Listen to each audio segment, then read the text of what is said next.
மாணவர்களின் நலனில் அக்கறை கொண்டு வருகிற சட்டமன்ற கூட்டத்தொடரில் பள்ளிக் கல்வித்துறை சார்பில் பல்வேறு புதிய அறிவிப்புகள் வெளியிடப்படும் என பள்ளிக் கல்வித்துறை அமைச்சர் அன்பில் மகேஷ் பொய்யாமொழி தெரிவித்துள்ளார். சென்னை ஆலந்தூரில் உள்ள அரசு பள்ளி ஒன்று நிகழ்ச்சியில் கலந்து கொண்ட அவர் மாணவர்களுக்கு இலவச புத்தகங்களை வழங்கிய பின் இதனை தெரிவித்துள்ளார்.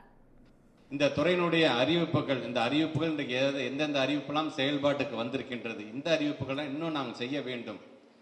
இதையெல்லாம் இன்றைக்கு எங்களுடைய அரசு செயலருடைய தலைமையில் நடந்த அந்த கள ஆய்விலும் நாங்கள் அதை முழுமையாக எடுத்து சொல்லியிருக்கின்றோம். கண்டிப்பாக இந்த முறை கூட்டத்தொடர் 24ஆம் தேதி தொடங்குகிறது என்று சொல்லும்போது உறுதியாக சொல்கிறேன், நம்முடைய மாணவ செல்வங்களுக்கும் நம்முடைய சமுதாயத்திற்கும் ஏற்றவாறு நல்ல நல்ல புதிய அறிவிப்புகள் கண்டிப்பாக வரும் என்பதை இந்த நேரத்தில் சொல்ல நான் கடமைப்பட்டிருக்கின்றேன். மாணவ செல்வங்கள், ஸ்டூடெண்ட்ஸ், உங்களுக்கு நான் சொல்றது வேண்டுகோள்லாம் ஒன்று தான். நம்முடைய பெற்றவங்க எவ்வளோ கஷ்டப்பட்டு நம்மளை படிக்க வைக்கிறார்கள் என்று தயவுசெய்து நீங்கள் உணர வேண்டும்.